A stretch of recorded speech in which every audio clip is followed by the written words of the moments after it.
Ai. Ai, ai, ai, ai, ai, ai, ai, ai, ai, ai, ai, ai, ai, ai, ai. Hola, catalanets! Avui parlarem d'una de les primeres preguntes que ens fem tots els que comencem a fer continguts per les xarxes socials. Quina càmera em compro? Abans de respondre a aquesta pregunta, us en faig jo una a vosaltres. Heu gravat vídeos amb el mòbil? Segur que el vostre mòbil té una càmera boníssima.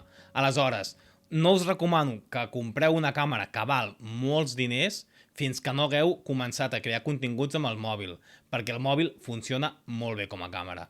Aleshores, un cop resposta aquesta pregunta, si ja heu valorat el pressupost que teniu disponible per crear continguts i heu decidit que us voleu comprar una càmera, ara sí, anem a lo que toca. Primer de tot, és molt important que sapigueu i tingueu clar per què servirà la càmera, quin tipus de contingut gravareu, perquè en funció del que vulgueu fer serà millor una càmera o una altra.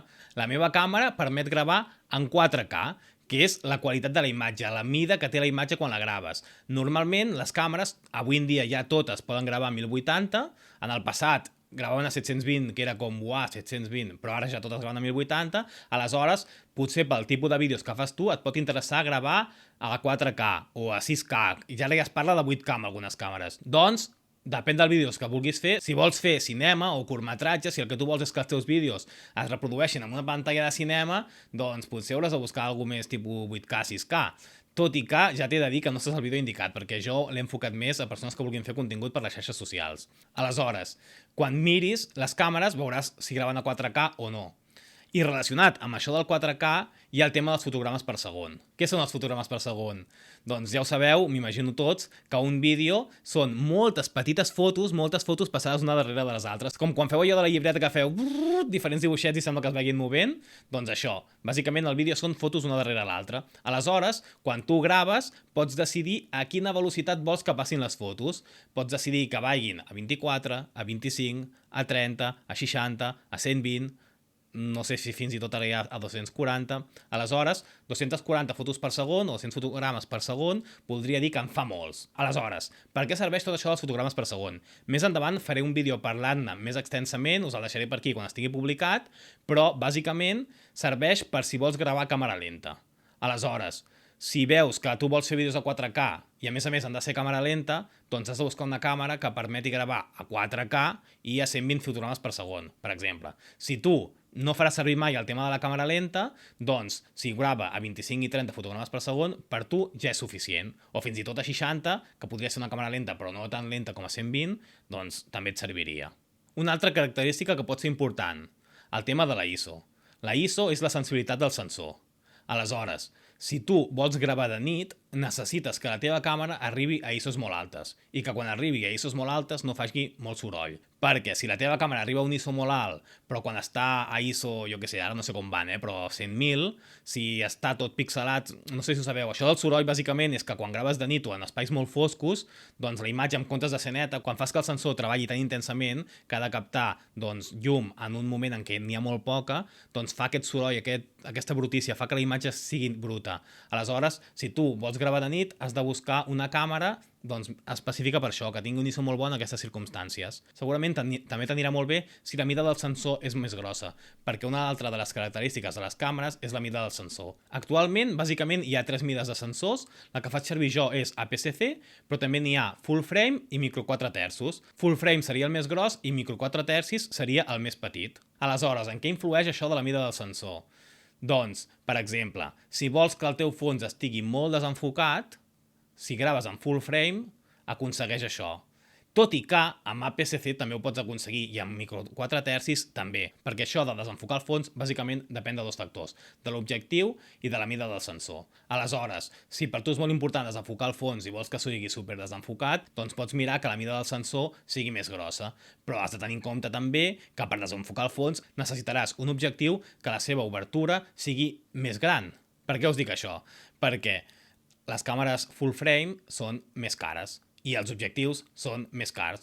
I quan compres una càmera has de mirar molt bé tot el que envolta la càmera. Perquè la càmera val, m'ho invento, 1.000 euros.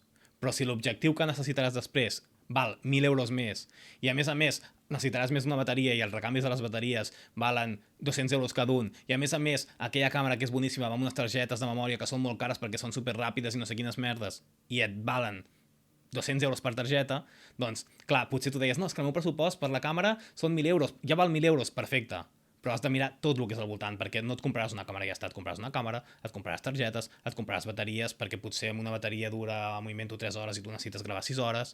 Aleshores, això també és molt important, mirar tot l'ecosistema de la càmera, perquè també pot ser que sigui una càmera molt nova i actualment hi hagi molt pocs objectius per aquell format de càmera i l'objectiu que tu necessites no existeix, per tant, o sigui, s'ha de mirar això també. Aleshores, ara que m'he posat a parlar d'objectius, ja veieu que un tema enllaça a l'altre. S'ha de mirar la distància focal, cada objectiu té una distància focal diferent, l'objectiu és aquest objecte que va davant de la càmera, que és intercanviable. Tota l'estona, no he pensat a dir-ho, però tota l'estona quan parlo de càmeres estic pensant en càmeres de fotografia amb objectius intercanviables, perquè són les càmeres que actualment es fan servir per crear contingut a les xarxes. Podria haver sigut un error no mencionar-ho des del principi, però una càmera, quan parlo de càmeres em refereixo a això. Aquelles càmeres que veieu abans que es posaven aquí la mà, la típica del cunyat, això està super obsolet. Aleshores, el que deia dels objectius. Depenent de l'objectiu que hi posis, tindràs una distància focal diferent, que vindria a ser el zoom, saps? Quan amb una càmera digital fas zoom, doncs bàsicament la distància focal dels objectius és el mateix. Hi ha objectius que tenen una distància focal variable i que potser doncs, fan zoom, i n'hi ha que són fixes. La diferència que hi ha entre uns i els altres és l'altra cosa que s'ha de tenir en compte amb el tema dels objectius, que és el tema de l'apertura. Si l'apertura és més gran, deixa entrar més llum al sensor, i si l'apertura és més petita, en deixa entrar menys. Què passa? Que quan l'objectiu té zoom, quan la distància focal és variable, normalment l'apertura és inferior, acostuma a ser més petita, i fins i tot pot ser variable. Pot ser que quan fas el zoom màxim, l'apertura sigui lleugerament més tancada que quan fas el zoom mínim. Aleshores, és veritat que un objectiu amb distància focal variable pot anar molt bé, però farà que no tinguis una apertura tan gran. I per què serveix això de l'apertura? Doncs pel tema de desenfocar el fons. Un dia us ho explicaré més en calma, faré un vídeo. Mentre gravo aquest vídeo m'adono de molts vídeos que em falten, del tema de desenfocar el fons, de com funciona, de com s'ha de fer amb les càmeres. Però ja us ho dic ara, si tens una apertura que s'obre més, que això vol dir que el número és més petit, normalment acostuma a ser 1,4, 1,8, 2,8, 3,6... així, són 3,6, 3,5, bé, és igual. Hi ha com una mena de múltiples estranys, però com és petita, més és l'obertura.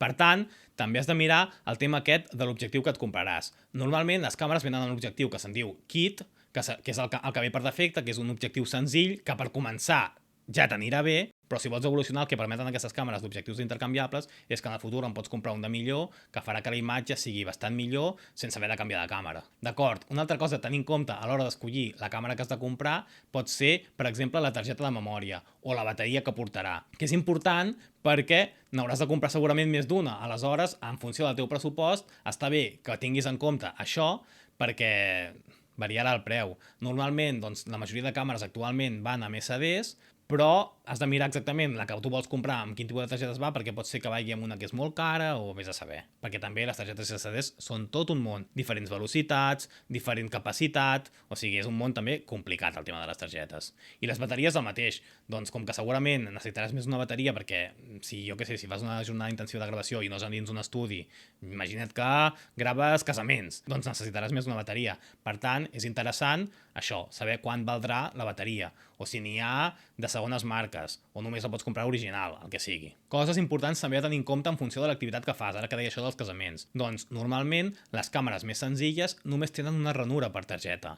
I potser, si estàs fent un casament, si estàs gravant un moment únic, que només passarà una vegada, que t'han contractat per gravar-lo i que si es perdés seria un apocalipsi, necessites 2 ranures de targeta, perquè una grava un backup, o sigui, una està gravant una còpia de seguretat. Aleshores, si una s'esborra, es perd o passa qualsevol cosa, tens l'altra de backup.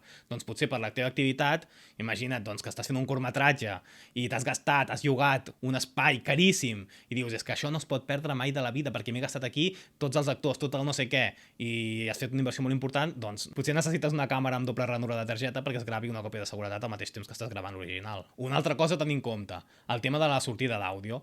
Gairebé totes les càmeres actualment tenen una entrada de micròfon, un jack de 3,5 per connectar un micròfon i poder gravar l'àudio, però no totes tenen una sortida, perquè és important monitoritzar l'àudio, saber què està gravant la càmera, perquè tu imagina't que ja has connectat un micròfon, perfecte, però si pots connectar uns auriculars i escoltar el que grava el micròfon, és perfecte, perquè pots saber el so que s'està gravant.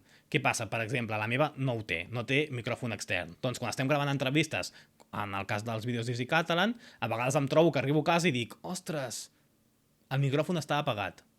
que si hagués tingut l'auricular me n'hauria donat. O, ostres, hi havia alguna connexió mal feta i tot el vídeo té un de fons. Doncs això me n'hauria donat amb els auriculars. O, ostres, doncs tot el vídeo han posat el micròfon a un pam de la boca i un pam és massa a prop i està tot saturat, l'àudio. Doncs és un problema, li hauria d'haver dit que l'allunyés. Va molt bé que si hi ha un càmera, clar, jo en aquest cas estic sol aquí i ningú està monitoritzant l'àudio, però si sou 2 persones, doncs va molt bé que el càmera tingui els auriculars i pugui saber què s'està dient en aquell moment. En el teu cas, si et gravaràs sol, doncs no ho necessites. Altres coses que es poden tenir en compte, per exemple, jo estic parlant tota l'estona de les càmeres d'objectius intercanviables, però potser tu fas una activitat de muntanya, fas esport, fas qualsevol cosa, aquestes càmeres no són pràctiques per aquest tipus d'activitats. Clar, potser el que necessites és una càmera petita per posar-te-la aquí, tipus GoPro. No anava enfocat a tu aquest vídeo va més enfocat a un altre estil de vídeos que no són tant d'acció, no? No et podré ajudar amb això. I ja me n'oblidava, a l'hora de comprar una càmera també heu de tenir en compte l'estabilització. Si la teva gravació serà sempre amb la càmera estàtica en un trípode, doncs no cal que hi pensis gaire, però si vols gravar al carrer o en moviment, doncs has de tenir en compte si et caldrà adquirir un gimbal, un aparell d'aquests que estabilitza sol, o la portaràs a la mà. En cas de que la vulguis portar a la mà sense cap aparell d'estabilització, doncs és molt interessant que el sensor de la càmera estigui estabilitzat o l'objectiu. També pot ser que l'objectiu estigui estabilitzat. És una altra qüestió que s'ha de tenir en compte. D'acord, he dit un munt de característiques que no sé si t'han ajudat a aclarir-te o encara estàs més embolicat. Però bàsicament, la conclusió, has de saber quina és l'activitat que vols fer, quins vídeos vols gravar i aleshores buscar la càmera que s'adapti a les característiques que necessites. A internet hi ha moltíssima informació sobre les característiques que he dit, per tant, pots buscar vídeos similars. Jo intentaré fer-los al llarg del temps en aquest canal, per tant, subscriu-te, que així, a mesura que els vagi publicant, els podràs trobar, i només dir que no cal complicar-se molt la vida. Busca el que s'ajusti més al teu pressupost i, un consellet, a vegades és millor comprar una càmera de fa 4 anys que una que acaba de sortir, perquè una càmera de fa 4 anys serà de més alta gamma que la que puguis comprar acabada de sortir avui dia pel mateix preu. Fins al proper vídeo. Adeu!